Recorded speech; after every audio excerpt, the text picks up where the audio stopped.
नमस्कार मित्रों, आप सभी का स्वागत है हमारे चैनल पर। आज हम लेकर आए हैं महाभारत के उस रहस्यमयी, अमर और शापित योद्धा की संपूर्ण जीवन गाथा, जिसका नाम सुनते ही इतिहास, वीरता, क्रोध और करुणा सब एक साथ जीवंत हो उठते हैं। आज की इस विशेष प्रस्तुति में हम जानेंगे उस महायोद्धा की कहानी जो जन्म से ही असाधारण था, जिसके मस्तक में दिव्य मणि थी, जो भगवान शिव का अंश माना गया और जिसे स्वयं श्री कृष्ण ने अमरता का शाप दिया। जी हाँ, हम बात कर रहे हैं अश्वत्थामा की। ये केवल एक कथा नहीं, बल्कि एक ऐसा जीवन है जिसमें तप, त्याग, अपमान, प्रतिशोध, अधर्म और अंतहीन पीड़ा सब कुछ समाया हुआ है। इस वीडियो को अंत तक अवश्य देखें, क्योंकि आज हम अश्वत्थामा के जीवन को अध्याय दर अध्याय विस्तार से जानेंगे। अगर आपको हमारी ऐसी ऐतिहासिक और पौराणिक कथाएं पसंद आती हैं, तो वीडियो को लाइक जरूर करें और चैनल को सब्सक्राइब करना बिल्कुल न भूलें। तो आइए आरंभ करते हैं अमर योद्धा अश्वत्थामा की संपूर्ण जीवन गाथा। अध्याय 1, जन्म और दिव्य संकेत। अश्वत्थामा का जन्म महर्षि द्रोणाचार्य और कृपि के घर हुआ। उनके जन्म के समय अद्भुत चमत्कार हुआ। जन्म लेते ही उन्होंने घोड़े की तरफ ऊंची हिनहिनाहट की। इसी कारण उनका नाम पड़ा अश्वत्थामा। कहा जाता है कि वे भगवान शिव के अंशावतार थे। उनके मस्तक में जन्म से ही एक दिव्य मणि विद्यमान थी। ये मणि उन्हें रोग, शस्त्र और दुष्ट शक्तियों से बचाती थी। द्रोणाचार्य उस समय अत्यंत निर्धन थे। घर में दूध तक उपलब्ध नहीं था। एक दिन छोटे अश्वत्थामा ने अन्य बालकों को दूध पीते देखा। उन्होंने भी दूध की इच्छा की। द्रोणाचार्य के पास साधन नहीं थे। उन्होंने आटे को पानी में घोलकर दूध जैसा बनाकर दिया। ये घटना द्रोणाचार्य के हृदय में गहरे अपमान का कारण बनी। यहीं से प्रारंभ हुआ वो संकल्प जिसने आगे चलकर महाभारत का इतिहास बदल दिया। अध्याय 2, द्रोणाचार्य का अपमान और प्रतिज्ञा। द्रोणाचार्य और राजा द्रुपद बचपन के मित्र थे, परंतु जब द्रोणाचार्य सहायता के लिए द्रुपद के पास गए, तब द्रुपद ने उनका अपमान कर दिया। इस अपमान ने द्रोणाचार्य के मन में अग्नि प्रज्वलित कर दी। उन्होंने निश्चय किया कि वे अपने पुत्र को महान योद्धा बनाएंगे। अश्वत्थामा ने बचपन से ही अस्त्र शस्त्र की शिक्षा प्राप्त की। वे अत्यंत तेजस्वी और पराक्रमी थे। उनकी प्रतिभा देखकर सभी चकित हो जाते। द्रोणाचार्य को हस्तिनापुर में राजगुरु बनाया गया। वहीं अश्वत्थामा की मित्रता दुर्योधन से हुई। दुर्योधन ने उन्हें अपना प्रिय मित्र बना लिया। यहीं से उनका जीवन कौरव पक्ष से जुड़ गया। अध्याय 3, गुरुकुल और अर्जुन से प्रतिस्पर्धा। गुरुकुल में पांडव और कौरव साथ शिक्षा लेते थे। अर्जुन द्रोणाचार्य के प्रिय शिष्य थे।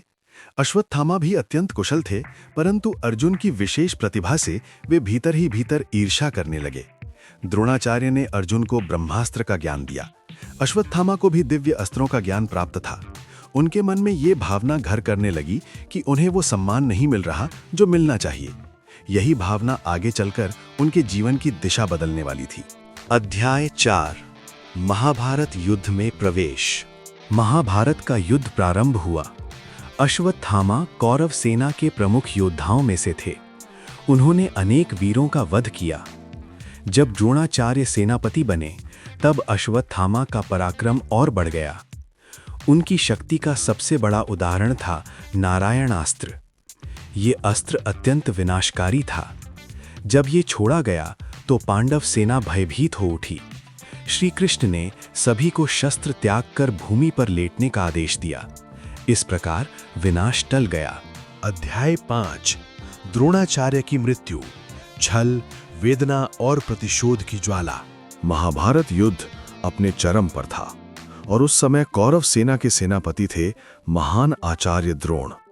उनकी युद्ध कला, उनकी दिव्य अस्त्र विद्या और उनकी अजेय रणनीति के कारण पांडव सेना बुरी तरह विचलित हो चुकी थी। कोई भी योद्धा द्रोणाचार्य का सामना करने का साहस नहीं कर पा रहा था, क्योंकि वे केवल गुरु ही नहीं बल्कि स्वयं युद्ध के देवता समान प्रतीत हो रहे थे।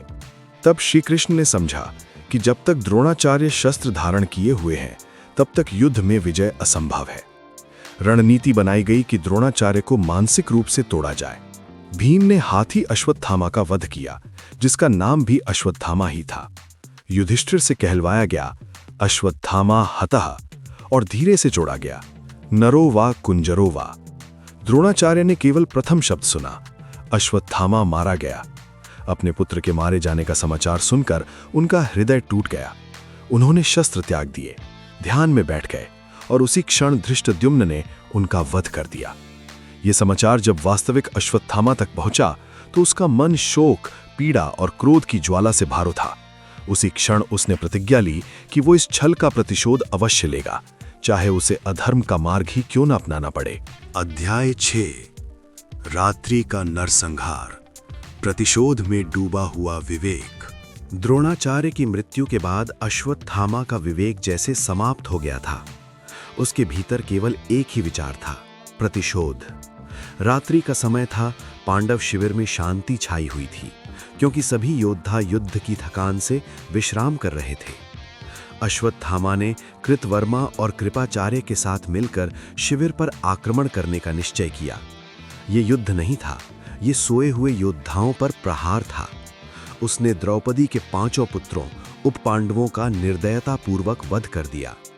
उस समय उसका हृदय प्रतिशोध से इतना अंधा हो चुका था कि उसे ये भी स्मरण नहीं रहा कि वो एक ब्राह्मण पुत्र है। उसने समझा कि उसने पांडवों का अंत कर दिया है, परंतु वास्तव में वे 5 उपपांडव थे। ये घटना महाभारत के इतिहास की सबसे दुखद और भयावह घटनाओं में से एक मानी जाती है। ये वही क्षण था जब अश्वत्थामा का पतन पूर्ण रूप से प्रारंभ हो चुका था। अध्याय 7 ब्रह्मास्त्र का प्रयोग, जब धरती कांप उठी। जब पांडवों को इस नरसंहार का समाचार मिला तो वे क्रोधित हो उठे। अर्जुन ने अश्वत्थामा का पीछा किया। दोनों आमने सामने आए, 2 महायोद्धा, 2 ब्रह्मास्त्र धारक। अश्वत्थामा ने आवेश में आकर ब्रह्मास्त्र का प्रयोग कर दिया। धरती कांप उठी, आकाश में अग्नि प्रज्वलित हो गई, दिशाएं लाल हो गईं। अर्जुन ने भी प्रत्युत्तर में ब्रह्मास्त्र छोड़ा। 2 ब्रह्मास्त्रों का टकराना सृष्टि के विनाश का कारण बन सकता था। तब महर्षि व्यास और नारद प्रकट हुए। उन्होंने दोनों को अस्त्र वापस लेने का आदेश दिया। अर्जुन ने ब्रह्मास्त्र वापस ले लिया क्योंकि उसे विधि ज्ञात थी, परंतु अश्वत्थामा उसे वापस लेना नहीं जानता था। तब उसने वो अस्त्र उत्तरा के गर्भ की ओर मोड़ दिया, जहां अभिमन्यु का पुत्र पल रहा था। अध्याय 8 उत्तरा के गर्भ पर प्रहार और श्री कृष्ण का चमत्कार। अश्वत्थामा का ब्रह्मास्त्र उत्तरा के गर्भ की ओर बढ़ा। उस गर्भ में पांडव वंश का अंतिम दीपक पल रहा था। यदि वो नष्ट हो जाता तो पांडव वंश समाप्त हो जाता। उत्तरा ने दौड़कर श्री कृष्ण से रक्षा की प्रार्थना की। भगवान श्री कृष्ण ने अपनी योग माया से गर्भ की रक्षा की। अभिमन्यु का पुत्र जीवित बच गया। वही आगे चलकर राजा परीक्षित बना। ये घटना दर्शाती है कि जब अधर्म सीमा पार कर देता है तब स्वयं ईश्वर हस्तक्षेप करते हैं। अश्वत्थामा का अपराध अब केवल प्रतिशोध नहीं रहा था, बल्कि वो भविष्य के विनाश का प्रयास बन चुका था। अध्याय 9 श्री कृष्ण का शाप, अमरता का अभिशाप। जब अश्वत्थामा पकड़ा गया तो द्रौपदी ने उसे क्षमा करने की बात कही, परंतु उसके अपराध इतने गंभीर थे कि दंड अनिवार्य था। श्री कृष्ण ने उसकी मणि उसके मस्तक से निकाल ली। मणि निकलते ही उसका तेज समाप्त हो गया। उसका शरीर रोगों से ग्रस्त हो गया। श्री कृष्ण ने उसे शाप दिया, तू 3000 वर्षों तक पृथ्वी पर भटकेगा, तेरे घाव कभी नहीं भरेंगे, तुझे मृत्यु नहीं मिलेगी, तू अकेला पीड़ित और तिरस्कृत जीवन जिएगा। ये अमरता नहीं बल्कि मृत्यु से भी बड़ा दंड था। अध्याय 10 अमर अश्वत्थामा, रहस्य और किंवदंतियां। कहा जाता है कि अश्वत्थामा आज भी जीवित है। भारत के अनेक प्राचीन मंदिरों और वन क्षेत्रों में उसके देखे जाने की कथाएं प्रचलित हैं। कुछ लोग मानते हैं कि वो आज भी शिव की उपासना करता है। उसके मस्तक का घाव कभी नहीं भरता। वो मानव सभ्यता को बदलते हुए देख रहा है। युग बदल गए, राजवंश बदल गए, पर उसका शाप समाप्त नहीं हुआ। अश्वत्थामा की कथा हमें सिखाती है कि प्रतिशोध की अग्नि व्यक्ति को भीतर से जला देती है। अधर्म का मार्ग चाहे क्षणिक संतोष दे, पर उसका परिणाम अनंत पीड़ा होता है। मित्रों, ये थी अश्वत्थामा की संपूर्ण जीवन गाथा। एक ऐसा योद्धा जो वीर था पर क्रोध में अंधा हो गया, जिसने धर्म और अधर्म की रेखा पार की और अमर होकर भी शापित जीवन पाया। अगर आपको ये विस्तृत और गहराई से प्रस्तुत की गई कथा पसंद आई हो तो वीडियो को लाइक जरूर करें। ऐसी ही पौराणिक और ऐतिहासिक गाथाएं सुनने के लिए हमारे चैनल को सब्सक्राइब करना बिल्कुल न भूलें। आपका एक सब्सक्राइब हमें और भी गहराई से ऐसी महागाथाएं लाने की प्रेरणा देता है। धन्यवाद। जय श्री कृष्ण।